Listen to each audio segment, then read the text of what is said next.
good afternoon, and a very warm welcome to this event on assessing performance in adopting and using MMC for delivering building projects. I'm Dr. Jim Burgess, Director of the Cambridge Centre for Housing and Planning Research. Today's event is linked to work in the university related to transformation of construction. As all of you know, I'm sure the construction industry is going through a significant period of transformation, driven in part by government policy and initiatives promoting greater use of modern methods of construction.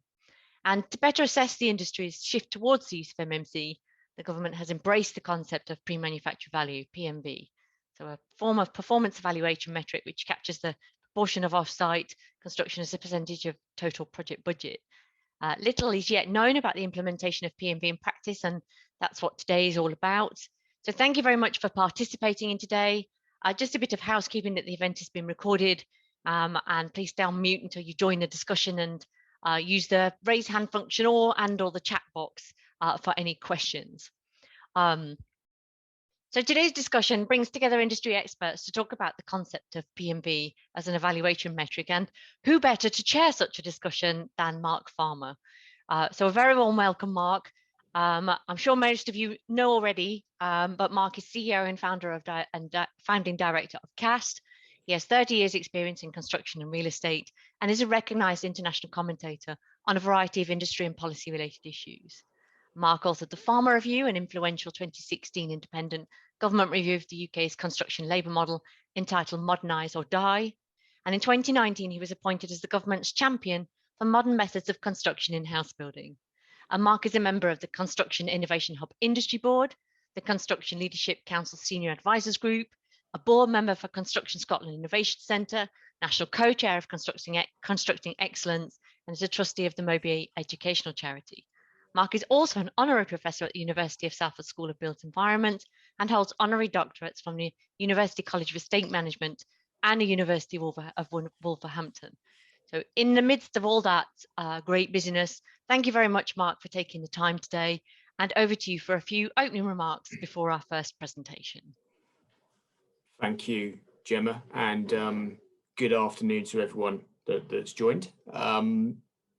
Yeah, so this is quite an interesting session for me, and I'm quite close to this whole subject for the reasons Gemma's just outlined. The genesis of pre-manufactured value goes back to the report that I wrote back in 2016, Modernise or Die, and I sort of put it out there, I suppose, as a sort of as an attempt to try and create a conversation. I would say in the first instance around how are we going to chart progress in the industry, and this whole conversation is about measurement, in my view. And I trained and have practiced as a chartered quantity surveyor for the bulk of my career, so probably it's a natural tendency of mine to think about measurement, to think about metrics, to think quantitatively about various aspects of our industry. It's not always easy, because so much of what we do is a mix of both quantitative and qualitative aspects, and no doubt that will come up in the discussion today. But I thought it was important, if we're going to embrace modern methods of construction, which was one of the key underlying conclusions of my report in 2016, that we had some way of just seeing where we were, both in terms of a start line for the industry, but also that gradual journey forward in terms of changing how we do things. And that was ultimately the assertion that I made, that if the industry was to be sustainable going forward, and for reasons at the time which you could argue have only got more important and urgent, the basic resource matrix that the industry relies on is under massive pressure. So pre-manufactured value was a way of trying to promote that conversation, trying to use it in a way that could help the industry understand what it was doing now and what it needed to do in the future, and also to test the concept. And again, I'll come back to this when after the Cambridge team have presented their findings, testing the concept of whether it can be seen as a proxy for other things. So the concept of the basic resource allocations in our industry changing and then actually correlating to other outcomes, positive outcomes, hopefully, that enable us to have a degree of confidence and reliance on the measure for achieving a wider spectrum of positive outcomes beyond the actual adoption of MMC in itself. Because I think what's really important in all of this, and I never tire of reaffirming this, is that we should not be talking about MMC for the sake of MMC. If we're doing that, something's gone seriously wrong. MMC should be a means to an end, and the end is ultimately a better industry, one that is resilient, that's sustainable, that's driving better productivity, better quality, more certainty, speed, less waste, health and safety improvements. All of those things are the end. And MMC for me is at least part of the answer. I think it's fair to say it's not the entire answer, but I think it's an important answer because it goes to the heart of the physical method by which we do things. And so much of what we do is perhaps more qualitative around behavior and culture and team and organization, but ultimately you cannot get away from the hard reality of, how do we physically build? And, what methods are we using? A method being the operative word here in relation to the methods of construction. There's methods of procurement, there's methods of design, which go alongside that. And in many ways, they're all interlinked. And again, I think this will probably come out in discussion. But I think it's really important to promote that debate and to have some kind of metric or evaluation mechanism by which we can have an informed discussion about that. So that really, I just wanted to sort of set the scene, if nothing more, in terms of my original thinking behind Pmv. I think just a sort of a closing remark before I hand over to the Cambridge team. One of the things that has happened over the last 6 odd years since I wrote the report is, as Gemma outlined, the concept of Pmv has been picked up by government, and in the context of it being a policy influencing tool. And I think that's it wasn't necessarily set out initially for that to be the intent of Pmv, but actually, as it's happened, my view is that it's a really important part of the discourse, because what's come out of it is the sense of needing to have a policy influencing metric for MMC alongside other things. And again, we'll come back to this, no doubt, at length around balanced scorecard evaluation. But there's no real intelligent metric for MMC beyond just saying, are you using MMC or not? And that doesn't mean anything. And so I think the adoption by Homes England and the various government departments of Pmv has, again, just built on the discussion and the debate that we're having around how we can refine it, how we can perhaps improve the way in which it's used alongside other measures, perhaps, to become a powerful in policy tool, because this is ultimately about tools that enable policy to be implemented on the ground. And all too often there's words and there's statements, but they're not backed up by measures. They're subjective, whereas Pmv is actual and it's objective. So if nothing else, it's created a sense of forcing the issue. So I'll leave it there for now, and I will come back to some basics around Pmv after the Cambridge team have presented their findings. Back to you, Gemma. Mark, I'd like to give you thoughts on Pmv. I'd like to introduce our panelists. So we have Nigel Osteen, Graham O'Doherty, and Richard Crosby. So Nigel is a partner and project delivery lead at Hawkins Brown. He led the development of the second edition of the DFMA overlay to the RIBA Plan of Work, published in September 2021, and currently leads the design integration workstream at the Offsite Alliance. Nigel also chairs the RIBA Client Liaison Group, which provides an interface between the Institute and client representative bodies, and lectures on practice management at the AA Bartlett, Cambridge, Manchester, and Westminster Schools of Architecture. As an author, he has published a number of books, including the RIBA Job Book, the Handbook of Practice Management, the Small Projects Handbook, and the Client's Guide to Engaging an Architect. So welcome, Nigel. Graham is a partner at any Offsite. He's a highly knowledgeable professional in the built environment with over 20 years of experience in offsite manufacturing and MMC. He's a member of the Association of Project Managers with technical sustainability and procurement skills, combined with business process engineering skills, sound commercial knowledge, and an in-depth understanding of the global supply chain for MMC. Graham combines his practical skills with an MBA from the University of Warwick and has recently completed a postgraduate certificate in construction with BIM from Oxford Brookes University. And last but not least, Richard is a director at Black. Richard specialises in efficient construction management and project leadership of major projects and programmes. With Black, he has successfully helped to deliver programmes such as the Glasgow 2014 Commonwealth Games and established the Department for Education's Offsite component framework, which influenced the government's decision to procure in favour of offsite construction. Richard is recognised as an industry-leading evangelist for production-led construction process techniques. He has overseen the Black team and key industry specialists in pioneering an industry-changing product, Seismic, to develop both a physical and digital platform for the design and manufacture of buildings. Richard champions the MMC strategy in housing, healthcare and education and has advised central government and the Construction Leadership Council on MMC. And he's also a director of Offsite Alliance, promoting MMC across all sectors. So a very warm welcome to our illustrious panel. Thank you to Mark, thank you to all the panelists, and over to you, Mark. Thank you, Gemma. And yeah, just a second,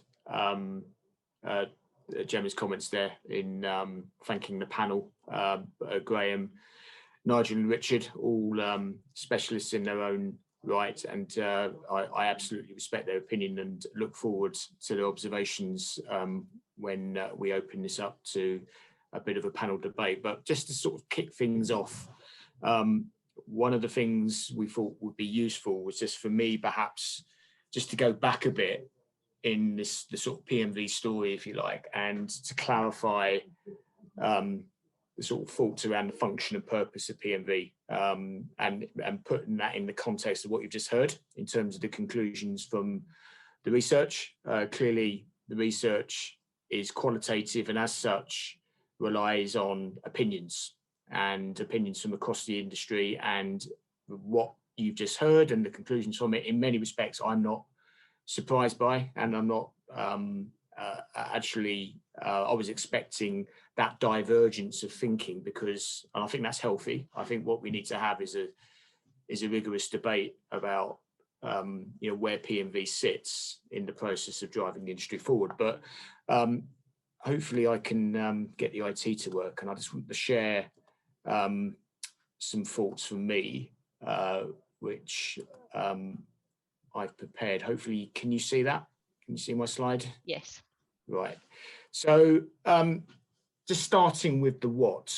So I think it's important just to go back to basics here. So, and this derives from the original pre-manufactured value and pre-manufacturing definition that was included in Modernise or Die, which is it's captured at the top there in red typeface.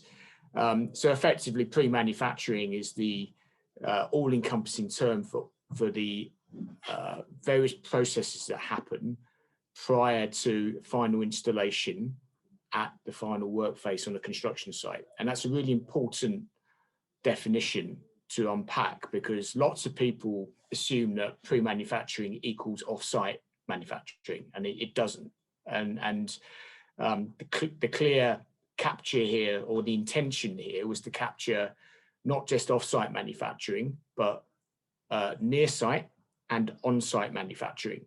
And I think that's really relevant in the evolving nature of the industry and some of the solutions coming forward, where we're not necessarily seeing everything happening in a factory 100 miles away from the site. We're seeing a more a distributed value chain with processes happening at different points geographically and in the value consolidation phase. So the idea of flying factories, temporary factories, even on-site consolidation, if that's done in a controlled environment, in a quasi-manufacturing environment, that's included in pre-manufacturing. And that's a really important element to note here. Beyond that, the PMV definition is a percentage. So PMV is expressed as a percentage, it's not expressed as a pounds value, and that's important as well. And the exact definition of that percentage is effectively isolating out the material content from the total construction cost of the job. So the first thing that comes to mind is that this is a commercial or commercially led definition. It's open source. So the definition you see there at the top is out there in the market. You can read it. and you can interpret it. It's not something that's black boxed. It is open, and anyone with commercial expertise. So this is primarily someone from a cost management background, whether they're a project manager or a cost manager, can estimate it, can calculate it at the back end of a job, and can also create tools in the marketplace to help support this measure. And that's, again, a really important element here. This is not something that is IP protected. It's out there as a metric for common use and for everyone to adopt in their own way. But because of the nature of it and it being a commercial definition, it's likely that the part of the market that would pick up and run with this would be the cost management side of the industry in terms of surveying and project management. The actual definition is a derivative of construction site productivity. So site productivity in our industry is calculated by dividing total construction cost by the number of person hours worked on site. So Pmv is actually linked to that in many ways, because by isolating out the material content or the component content from the on-site labour or the final work phase labour and all of the other processes that go with it, there is a correlation, a direct correlation with productivity, because for every person hour that you're reducing on site, you will be increasing your Pmv. It's an inverse relationship. But because it's a financial measure, it also captures the subtlety of moving to more of a de-skilled or multi-skilled manufacturing assembly model. So as the cost per hour of site labour goes down, as you move towards more assembly techniques and move away from artisan tradesmen, then that will be reflected in Pmv as well. The other thing that's important to recognise is that the as defined Pmv metric that I originally intended, albeit it's been interpreted in a slightly different way by the Department for Education, includes the productivity of a main contractor. So everyone thinks about productivity in terms of site labour, trades, etc. But actually Pmv, as strictly defined, includes the preliminaries, the site management, supervision, temporary works, plant logistics, all of the processes applied on the site to the inanimate elements of the project, which is the material and components that come to site. So actually it's measuring more than just trade productivity. It's measuring total productivity on site from tier 2 to tier 1, because they're just as important, in my opinion. All too often what the main contractors do is not focused on enough, and everyone's focusing on the trades, where up to 20% of a project is actually in the domain of a main contractor, and they have a big responsibility to play in managing and supervising, coordinating and planning logistics in the way that optimizes the outcome. And as I've said, Pmv is directly linked to the pre-manufacturing definition that you see at the top there. And it's also hardwired into the MMC definition framework that you saw presented in the Cambridge work, which I'll come back to in a second. So the concept of Pmv and the 7-category framework, which was produced in 2019 for the Housing Ministry, are interlinked. So each of those categories has a Pmv profile.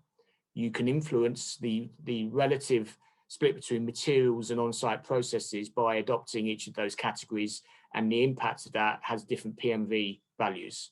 And it's really important. Part of what Pmv is about is actually recognizing the fact that there's not one solution to increasing Pmv. You can actually do it a multitude of different ways through different combinations of different categories. And the idea of having Pmv expressed as a percentage, rather than just saying, why don't we use productivity as a measure and use pounds per hour, is that, having spent 30 years in the industry as a commercial practicing consultant and surveyor, I can tell you that as soon as you start talking about commercial metrics, the sensitivities that come into play there are too great for anyone to share data on a macro level, and it becomes an actual blocker to the distribution of data when you're actually talking about pounds value metrics. So Pmv is more about making it a bit less sensitive around sharing data and using it as a relativity tool in many respects that can drive change. And just as a personal note, when I first put this forward back in 2016, it was partly influenced by my early career, where I worked in civil engineering and to an extent process engineering, and the nature of estimating, contracting models in those sectors was very much around labour, plant, materials, prime cost, EPC contracts, target cost contracts, where actually the transparency of understanding resource use and how you targeted certain resource use and incentivized behavior towards a better performance is very different in many ways to how the building industry has evolved and continue to evolve, which is very much around less transparency. It's all about price, not input cost. But that's just a bit of background perhaps to my thinking there. So sort of moving on to the why, for me, it was always going to be a blunt instrument, and there's no way around that. When you put one metric out there, it's always going to have a lack of finesse. But in my mind, it was a useful way in which we could drive MMC with a quantitative measure, which is directly linked to productivity and could have this potential proxy link to the wider outcomes that I spoke about earlier, but only when used intelligently. And that's the big caveat here. And it's sort of, this is where the Cambridge work is sort of telling me to an extent what I already knew, but actually I think it's important to have gone through the process of seeking external opinions on this, because you cannot use this in isolation. Yeah, and using it with intelligence involves putting it up there with other evaluation criteria so it can be part of a broader assessment technique. But what's clear to me is the relationship of materials and components, whether that's raw materials, because every job has a PMV score. That's a really important thing to recognize here. Every job has a percentage of PMV. If it's a completely traditionally built job, if it's residential, for instance, if it's a house that's built out of bricks and blocks and in situ concrete and timber joists, every one of those material items has a PMV. It's manufactured material, even though it's raw materials. As you move up the PMV spectrum and you're doing more manufacturing, pre-manufacturing off-site, you're consolidating components, you're reducing the trade activities on site, you're reducing the processes, that is what you're tracking effectively with PMV. And as I said before, it also captures the tier one element, which is the main contractor's role in managing the job, optimizing logistics and program and coordination, because so much of the waste that goes on is not just what the trades do, it's actually how the jobs are managed. And I think the other thing that was important to me when I put this out there originally was the idea of PMV being and PMV estimation and target range setting as a means of influencing early stage behaviors. Because what I've seen over many, many years practicing in the industry is actually, if you're going to have a debate about MMC, you can't just rely on it happening. And from a policy perspective, coming back to why this is a policy tool, you have to force change, in my view. And actually that involves external parameters, new parameters coming into play, where clients and design and project management teams and contractors actually have another metric put down in front of them as a brief requirement, which causes you to think differently. And that's really why PMV being inserted into that broader range of client brief parameters and success factors is important, because it forces you to think differently about design and costing and procurement, importantly. And what's really clear to me, and again, it's come out in the research, but it was never the intention for PMV to ignore the concepts of procurement. You can have PMV that's delivered really badly because the procurement model's wrong. So this is recognizing that, but actually recognizing that the PMV as a metric can only do certain things. You have to apply professional expertise and judgment when you're using PMV, otherwise you'll get the wrong answer. And DFMA, Design for Manufacturing and Assembly, is a critical element of that. And DFMA can only really be enabled through the right procurement mechanisms. And as we know from the recent RIBA DFMA overlay, which Nigel was very heavily involved with, you do need to set your job up differently. You need to have a different relationship with key stakeholders. So PMV is not attempting to be the driver for all of that, other than actually forcing everyone to think differently about, well, if I'm going to have to achieve a higher level of PMV, what's the best way of going about it? And what does that mean for procurement? What does it mean for commercial budgeting? And what does it mean around how I set my jobs up? The other thing here is that PMV overcomes what I see even now as an ongoing misnomer in the industry, which is that there's either traditional jobs or MMC jobs, and it's binary, which is nonsense, because actually what you've got is a whole spectrum of MMC adoption and application, and it's incremental. And as we speak, and over the last few years, we've seen it actually more and more MMCs being used in hybrid approaches embedded into what are otherwise traditionally built jobs. So the way in which Pmv captures incremental change for me is really important. And any metric that just tries to attempt to say it's either MMC or it's not, in my mind, is flawed. So this is attempting to try and capture that more incremental shift towards different categories of MMC being embedded in different combinations. So as I say, I've said this several times, but I'll say it again. Pmv is a purely quantitative measure. It should only be used in conjunction with other qualitative measures, which is one of the conclusions of this research. But that was always the end game here. Those other measures will probably cover functional, aesthetic, societal, technical performance issues, and that procurement piece that I've already mentioned is a critical element of this. My personal view, having been involved in industry change, going back to probably Egan in 1998, was that if you just rely on the industry to change its procurement models and then hope that MMC pops out the other end of that, you'll be waiting a long time.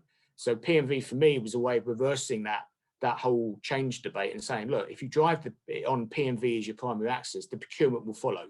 And I think we're starting to see that actually in the industry, and it's not without its pain and it's not without its resistance, but actually if you force change, because to get to a higher Pmv, you have to procure differently. My view is that's more effective than trying to mandate a particular procurement model, because in my previous experience, you don't always get the modernization of the methodology. And I think one other point here, which is really important to recognize, there is a legitimate concern that Pmv could end up just transposing poor productivity, poor performance from the site to a factory. And that is an often held assertion, which I completely understand. And in reality, what you should be doing is looking at the Pmv of the Pmv. But that's another step down the journey here in terms of refining the tool, which I think is a legitimate discussion going forward.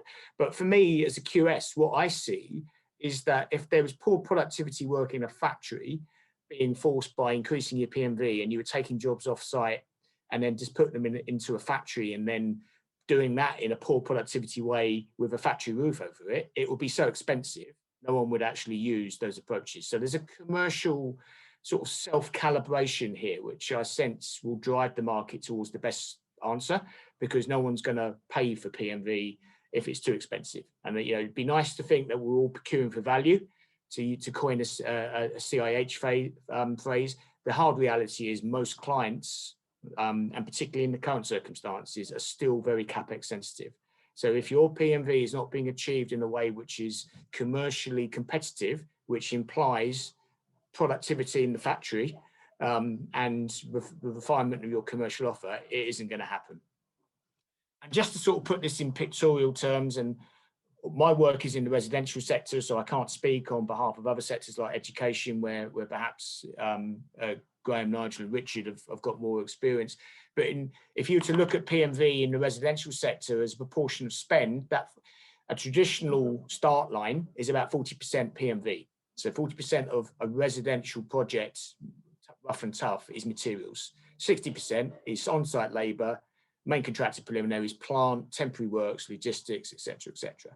And what my assertion on Pmv is that of that 60%, that's where the greater level of waste is in our industry. All the inefficiency is skewed, not entirely, but it's skewed towards the site processes, not the factory, not the bricks and the windows and the joists and the manufactured content, because that's been done should have been done in a higher productivity way. So moving Pmv to a different place is about shifting that balance. So pressing down on that site residual active value, and if you reduce that, then the theory is that you get more output for the same cost, and you're doing that through just changing the basic proportions of resources. And if you do that in the aggregate across the industry, my view is that you're going to drive innovation, you're going to drive diversification of the market, and you're going to drive additionality of supply and capacity. All things that I know Homes England, for instance, are really focused on in terms of changing the housing market, modernising at a macro level the actors and the participants in the housing market. And just coming on to balanced scorecard, and this was one of the conclusions of the research, and I'm not sure if the Cambridge team were aware of how PMV is being used by central government, but the IPA have been working on their government construction metrics as a balanced scorecard. And this chart shows you what the intention is for central government procurement and how PMV is being used. As you see there, it's only one of 7 measures against 4 headings: productivity, innovation, levelling up, and net zero carbon. So PMV is part of the innovation metric, but not in isolation. There's other metrics on innovation around contract spend with SMEs and startups. So you see that this was never going to be about, a PMV-led approach, which is like pass-fail. This is about a balanced scorecard, and this is the way it should be used. This is the way IPA are planning to use it across government programs.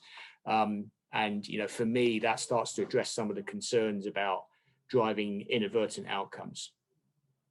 And I think the other thing to link here is, how can you use PMV and the MMC definition framework to drive a new data architecture? We are lacking. It came up in the research several times, but I totally agree. We need data sets, and we can't just have a debate about it's either MMC or it's not, because it doesn't mean anything. So we need to categorize MMC, and we should be looking at PMV impact so we can see in a more intelligent way the journey that we're on and where we're going. This is the Homes England application. So this has been a really positive thing in many respects, but it's also certainly opened up a debate from the housing association sector as to how PMV is used and how you calculate it, and that wider education bit has come into play as to confusion that it's led to in some instances about how do I get to 55% PMV, but it started debate. So I think it's been a really good catalyst for getting people to understand about the category framework, but also about PMV, to start to understand how you achieve higher levels of PMV. 55% was very deliberately set as being something that wasn't about maximizing PMV, it was just about increasing PMV. So it's a mid-range figure that enables you can achieve that in many, many different ways. But it doesn't force you towards category 1 volumetric, for instance. You can do it a whole load of different ways. So again, a little bit of misconception. This is about maximizing PMV. It's not. It's about increasing PMV, because where we are at the moment is not going to get us to the output we need. The data and evidence collection bit, which is another one of the conclusions from the research, is starting to happen in different pockets in the industry. The Homes England R&D work that F&G and Atkins and BRE are involved with, it's going to take a bit of time to come through, but that should give us some interesting insights. There is a private sector initiative led by an outfit called Be the Business, which is also capturing PMV data at a macro level across a series of contractors, actually. So that includes Mace, McAlpine, Skanska, Lend-Lease are all submitting PMV scores for their projects. So we're going to start to get some interesting large data set information there. IPA, as I've already said, are going to be capturing it on government construction metrics. And DfE have been using it, as Richard from Black probably will know, on MMC1 and MMC2 frameworks already. So to conclude, before I start having a conversation with the fellow panelists, I think many of the findings of the research I identify with, I get, and I always expected there was going to be resistance to anything that's new. To be quite honest, anything that you put into our industry that's slightly different or new, there's always going to be people that are not sure, or just diametrically oppose it, or agree with it, the whole range. And that's been borne out here. And I think it's right that we have the rigorous debate. As I say, I'm not. It's not right if you just sit there and dictate something. You've got to have a grown-up debate. I think the QS profession, and I can speak as a QS, I think is struggling to understand how it uses PMV, because in many ways it doesn't have the access to the data. So as a client-side cost manager, you never really know what the true input costs are from the supply chain, because there may be 2 or 3 tiers down the supply chain in the subcontractors or subcontractors, and actually even the main contractor often doesn't know what that split is, and that is inevitably, and it was one of the conclusions of the report, it's going to be a barrier. It doesn't stop you estimating it. It might actually stop you calculating it empirically, but it doesn't stop you estimating it. And that's the important thing for me around trying to drive a behavior around estimation. There is absolutely big education and awareness issues to overcome, both in the what and the why. But as I say, Homes England's AHP use of PMV, I think, has been really useful. There is this misunderstanding I picked up on around difference between maximize or increase, and as opposed to optimize. In my view, PMV should be optimized, not maximized, because every job's got its sweet spot around PMV. What we should be looking for is an aggregate increase in PMV across the whole industry. We do need those data sets. We need quantitative research to support that, preferably from industry and done by industry to maintain buy-in. And this whole thing about procurement and, you know, what comes first? Is it collaborative procurement or is it PMV? You know, what drives what? You know, I have a particularly personal view on that. Some people might disagree, but my view is that if you drive the method in terms of the method of build, actually procurement follows, because it forces you to take a different approach. And that point about transposing poor performance offsite, as I've said, it is a legitimate concern. You do need to use wider measures to make sure you don't have unintended consequences. But I think it's important just to have a sort of a professional viewpoint there. And I'll finish by saying, look, if you can't measure it, you can't improve it. And that's really, you know, what is at the heart of PMV and why it's out there, really. It's an attempt to measure something that all too often is not measured. So I'll leave it there. Richard, Nigel and Graham, I'm going to sort of open it up to all of you now. One of the things that's come out of both what I've just said and the findings of the research is, you know, how might PMV be used in a sort of a broader context, perhaps, to drive responsible implementation of MMC as a wider sort of performance evaluation matrix, perhaps.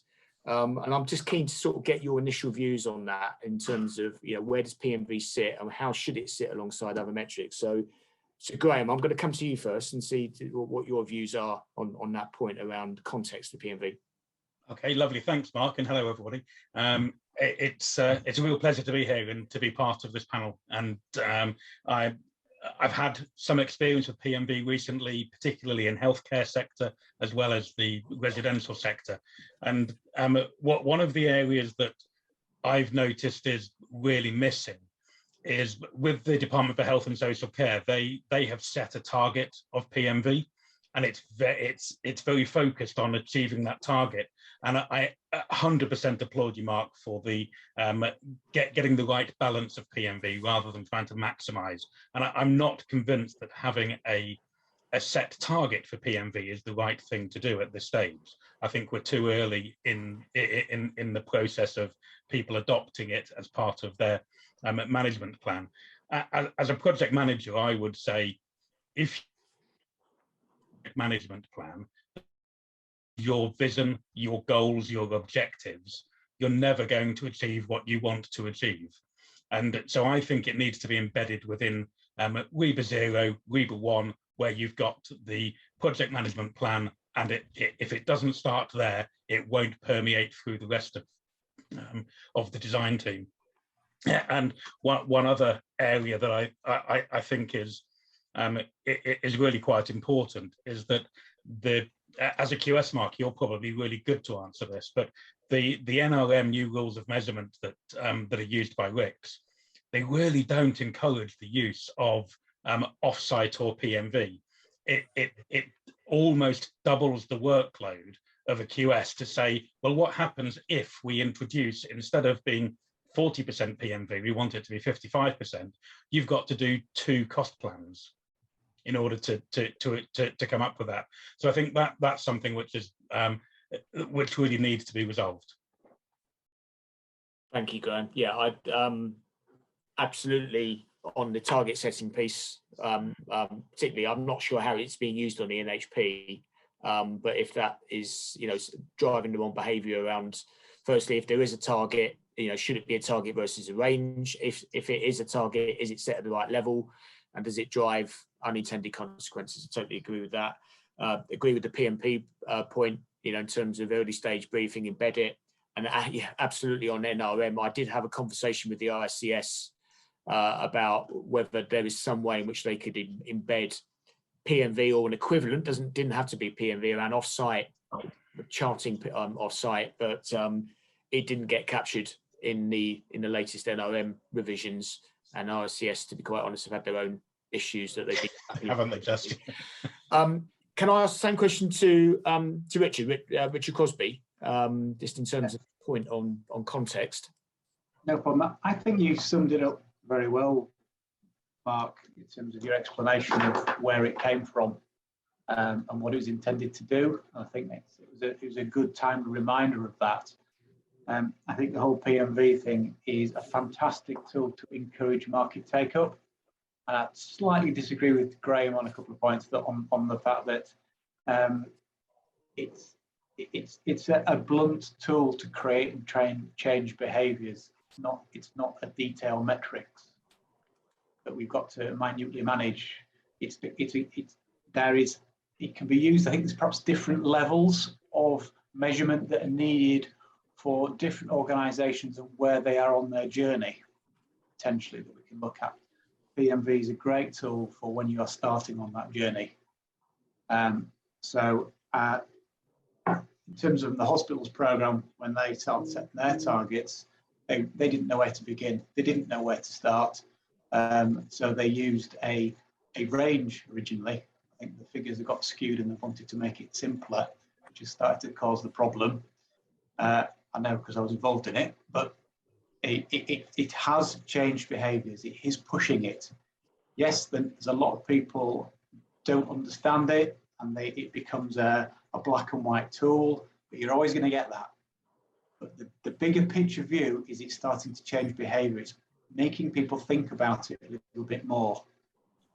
What we've started to get there is actually danger in terms of different organisations are manipulating the way they calculate the PMV to achieve what they want it to say. It's being manipulated. So I see quite often, actually, on the hospitals programme and others, traditional tier 1 contractors breaking the PMV per element, for example, and getting it into a level of detail to then justify the PMV. Well, I keep pointing out to people that the PMV of a brick is 100%. It's missing the point. But they'll manipulate those figures. So that's what I'm seeing live and being introduced at the moment. But I agree with its tool. So maybe we need to have a range of calculation depending on where you think you are on the journey. Thank you, Richard. Yeah, I've got really interesting observations there. I think that sort of the ability to use it at different levels of granularity, I think is really, really, I totally agree with that. I think there's an element here, to an extent, if you strip this back away from the actual definition itself, which is about labour, plant, materials and allocating percentages, this sort of, in some ways, it's a scoring mechanism. It's, the percentage element gives it a sense of, rather than it being the pound, shillings and pence, it's actually a relativity tool. If that's probably what I'm trying to say, a relativity tool that gets you thinking about the relativity of resource use through different methods, different designs, different approaches. And if nothing else, if you're not into the micro detail of working out whether you're 49.75% PMV, which very few people are going to be interested in doing that, and actually I don't think there's a lot of value add for doing that. It's about the relativity. It's the thing, as you say, the behavioural change bit, which you recognise, and you see, which is good, because that's ultimately one of the reasons for doing this. If that's starting to change the way you think, to sort of question, well, what's the method? How can we be more resource efficient? And it's a relativity-led discussion. Then that in itself is, I think, hopefully of use. But we do need to watch out for that gaming of the system, and it was something I was always nervous about, particularly when I was talking to Homes England about the 55% measure. How can you avoid it having unintended consequences around how it's interpreted? It comes back to the point to an extent. At the moment, the calculator, so my own business has set up a calculator which helps, but as I said at the beginning, it was never the intention for it to be monopolized. What I actually actively would promote is other QSPM businesses to come up with their own calculators, because I think that's a really useful bit of dynamic in the market. It's a bit like having the QSs on the call will know there's price books out there. You have Spons, you have Wessex, you have Laxton's. They're all slightly different, but actually, you can use them as a reference point. And I think that's where PMV can develop around other businesses coming up with calculator tools and models. And then it's just perhaps the gaming bit is about making sure there's a standard, I suppose. There's a central standard, whether it's BSI or whatever. There's a way of verifying how you go about it. And then it can be a scoring mechanism. And I think that takes some of the emotion out of, who does what, is there a brand on it or whatever. I just, you should just want to use it in the wider industry. So yeah, thanks for that, Richard. Nigel, can I come on to you as an architect, as someone who's been deeply involved in the whole DFMA debate in industry? What's your view on this point of the context of PMV and how you use it, particularly with more qualitative measures to drive the right outcomes, particularly around and the design quality being clearly one of them? Well, I see it as a really useful tool in the sort of arsenal of things around advocacy, because we've still got, I think I mentioned to you the other day, I'm reading a book called Crossing the Chasm at the moment, which is really about tech startups and how they need to make a big transition from appealing initially to the innovators and early adopters and moving into a bigger mass market. And as they talk about the chasm that you have there, and I think there's quite an interesting analogy for us, because we clearly have early adopters and innovators involved, otherwise we wouldn't be talking about this in the first place, but we've got a long way to go before we get into mass market. So I think there are some lessons there, and one of them is about how we make that transition, and it's probably trying to make it not be a chasm, but actually make it a gradual progression. And so I think it's really important that we can sort of ratchet up PMV, and that we can there are different ways that we can get to it. So it's not instantly going to a sort of category 1 volumetric solution saying, right, let's try and get 75% or whatever it might be. It's saying that we need to start implementing, recognizing that no building is 100% PMV and no building is 0% PMV, that it is a spectrum, as you were talking about, and how we can introduce that. So I think it's important not to make it a big step for the industry, and particularly for my profession, for architects. So I would say that I'd see PMV as being an important part of that. The first thing, as you rightly said, is about this point of measuring. How are we going to improve if we don't measure? We've got to start doing that. I think the introducing the categories was a major step in that, because for once, how many different terms do we have for category 1? There are as many as there are people in the room at the moment, and we need to all be speaking a same common language so that we can be then measuring in the right way. So I think that was it. The categories, I think, were an important step. Along with that comes PMV, and then there are all the sort of publications. I mean, you mentioned the DFMA overlay. The overlay was one thing. There was a report that we wrote alongside it, which you kindly wrote the intro for, and Graham and I spent time on specific parts of it and so on. And we were trying to talk to designers. We were talking to the whole project team, but we were talking to designers and clients. And I think it's this advocacy saying, it's partly say, don't be worried, we can go there together, we can talk you through it. Don't feel it's a threat in any way. And it's things like understanding that the different categories have different needs and drivers. So there was a little matrix that we put in there, which was trying to show how procurement is slightly different, and procurement of the project team, really I'm talking about, and how that varies for different categories. So it is quite challenging for category 1. You do need to have very early engagement. You need to be considering it really from the very start of RIBA stage 2. You could argue possibly from stage 1 even. And you need to have engagement of the manufacturers at an early stage. Other categories are slightly more forgiving.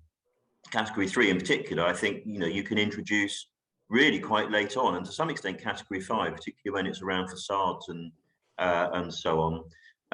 So I think I'd see PMV, in terms of the context of PMV, I'd see it as an important support for those of us that want to advocate the benefits of of Offsite to help us have a common language and start talking consistently about what it is that we want to try and achieve. And as you rightly say, you know, it's not the only thing. It is a sort of starting point, and supporting that, we have to be talking about other metrics, you know, largely around, you know, carbon obviously is a massive issue. So how are we going to demonstrate that that this is going to help us improve carbon and waste and all those other things that come with it. But yeah, I think that's for me at the moment, and I think for my profession, I think that's the principal thing. I have to be honest, I don't think architects are necessarily, unless they're, you know, looking at Homes England projects or, you know, perhaps DFE, I don't think they're necessarily as a whole starting to think about this, but we need to encourage it more and more. And if you have that, then there's much more chance of it being tackled right at the beginning of the project, which is what we're saying, is that you really do need to engage with this at the beginning. You can't go through and get planning permission and then think, oh, how am I going to build it now? It just doesn't work in that way. I mean, it could, but you absolutely wouldn't get the same value benefits that you do if you think about it early on. So yeah, I'm seeing it as much about advocacy and helping to get a common language at the moment. Yeah, thank you, Nigel. Yeah, some really important points there. You know, that consistency of language, and, you know, as you say, the whole that was sort of part of the driving force behind the MMC categories, was this whole issue about what do we mean by off-site construction, off-site manufacture, modular. You know, at least it regularised that to an extent, and then Pmv can be seen in conjunction with that. Your point about incremental change as well is really important here, and that was a point I think I made earlier. And just recognising that challenge around, you know, the design professions as a whole probably not thinking about this unless they're forced to through the likes of public procurement, for instance, or whether there's members of the team that are starting to promote that debate, particularly project managers or informed clients that are driving that. But it's an important thing to try and socialise on a broader basis and try and take people there positively, not kicking and screaming, but try and actually get people to understand why we're talking about it. I'm just conscious of time, and I know that we started a bit late, and I want to give the opportunity for anyone in the audience to contribute here. So is there anyone that has a question or wants to make a comment? I don't know whether there's a ability to put your hand up here, or whether you can notify if you've got a question. Is there any way of if you can just unmute and... If anyone has got a question, put it in the chat box, or yeah, you can do it in the chat box as well. Does anyone want to contribute to this debate?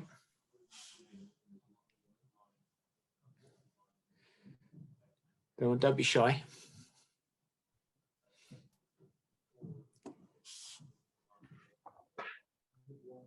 So I'll pick someone out without wanting to put anyone on the spot. But oh, hang on, we've got a no. So Jessie's leaving. Been picked out, I think. It's the fear factor. Look, I'm happy to chip in a little bit, Mark, if it helps to sort of spur. Yeah, I don't want to put anyone on the spot. I don't mind being a little bit. He's unmuted himself. I don't mind being a little bit controversial to spark a little bit of a debate. Go on, Richard. Yeah. You made a couple of valid comments on that about the process, as well as metrics, and we can keep sort of setting metrics to be set and measured. But if we don't change the process, we're only measuring it against a set process. And if we look back at all the different reports prior to yours, Mark, that you know, and what's changed in that time, one thing that's consistently not changed is the process of how we build and the sequence of how we build, and that underlying. And my general feeling is that business models within the industry have been set up around a set way of building. We've done forever and ever and ever. And business models need to change if we're going to get really start improving those Pmv targets and improving things efficiently. And if business models, what happens in other industries, it's either a new industry that comes up, or there is a new company, a new an SME that comes up and then disrupts the market. We don't have that in construction because we're dealing with big numbers. We're talking to millions of pounds just for one project. You're not going to get an SME coming up and disrupting that in the same way unless it's got the balance sheet of the big tier 1 contractors, for example. So is that a bigger blocker to things? And is that, if we can keep measuring the same process, but is it actually going to add any value?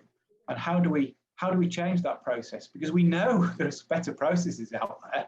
We know there's better business models out there, but we can't get over our fix on the current traditional business model. Yeah, it's a really important point, Richard. One I sort of wrestle with a lot in my head around, what are the drivers of change in our industry, what are the initiators of change, and we've already picked up that there's no one thing here. There's a whole series of different elements that you've got to think about. But business model change is certainly one of the big ones, because it is at the heart of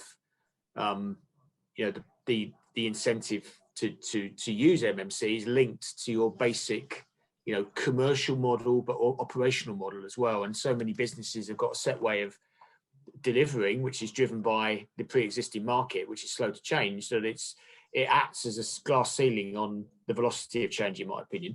I think it's interesting to see, I don't want to speak too soon here, but you're starting to see the beginnings of tier 1 contractors recognizing the role perhaps that MMC has to play in the market. And it's not something I thought we'd ever see, but when you start to see main contractors thinking about creating their own systems, if you like, systemizing build and putting that forward, that is the first indications perhaps that they're reflecting on their business models as being just about bespoke design solution providers that you just go out and subcontract to the nth degree, when in reality they're starting to not necessarily all vertically integrate. There's some good examples of vertical integration, but some are now deciding actually we can do that for a pre-assembled third-party supply chain, but it's manufacturer-led.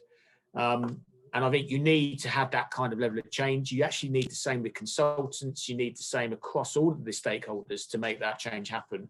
And it's difficult. I totally agree. And I think part of my thinking at the moment is there's so many external drivers for change going on in the world. It's going to force some of this thinking at last, long overdue, whether it's decarbonisation, whether it's building safety, whether it is geopolitics and supply chain insecurity. I think everyone's now in a position where they're thinking, crikey, how do we have a sustainable business model? We can't keep doing it the same way. And I'm just hoping above hope that actually that drives some of what you've just said, Richard, but it is so important. And yeah, Graham, quite rightly, you mentioned, the research into the economic models, which I think is going to support this. Do you want to just very quickly say something about what you put in the chat there? Yeah, gosh, I think it was a year or so ago, Zachariah contacted me about the economic models for MMC manufacturers and what can be, and I think, Zachariah, maybe you can confirm if the research has been published yet. You will need to unmute before you answer, though, or Quadro will need to. So that's a good question, because it is submitted today for publication, and it's very interesting. I'm going to share it all with you. We did quantitative research about the economics of offsite manufacturing. So we gathered this data set of companies that use offsite manufacturing and compared with other set of data of contractors that do not use offsite manufacturing. And we compared the profit margin and also other indicators linked to the financing and other metrics of finance. And what we found out is that the profit margin is the same when we compare offsite contractors and also the normal one. So there was many good insight there. I'm going to share it with you when the research is going to be published, but it was quite shocking. So we use the FAME database, which is the official EK national database, where we have SMEs and many contractors that put data there.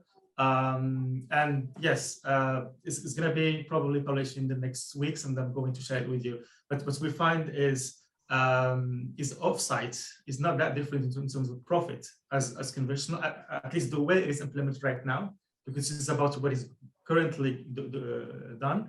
And the second also research is that we take the hypothesis that offsite manufacturing is a variable cost business, because it's a fixed cost business, because you have capital expenditures there, as compared to conventional, which is more about variable costs, because you have labor.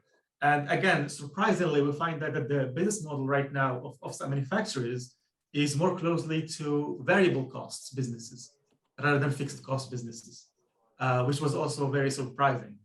So all this I'm going to share it with you in 2 weeks, and I'll be happy to do that. Yes, this is Jake Snell who would like to talk. Hi, yeah, thanks.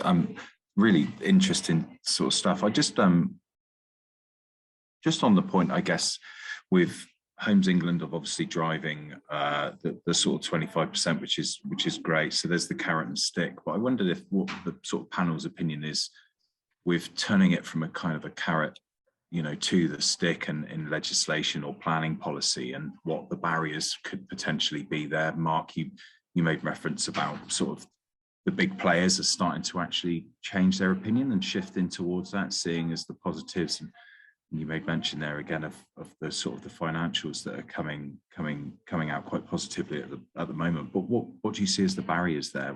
What needs to sort of change to really make this happen?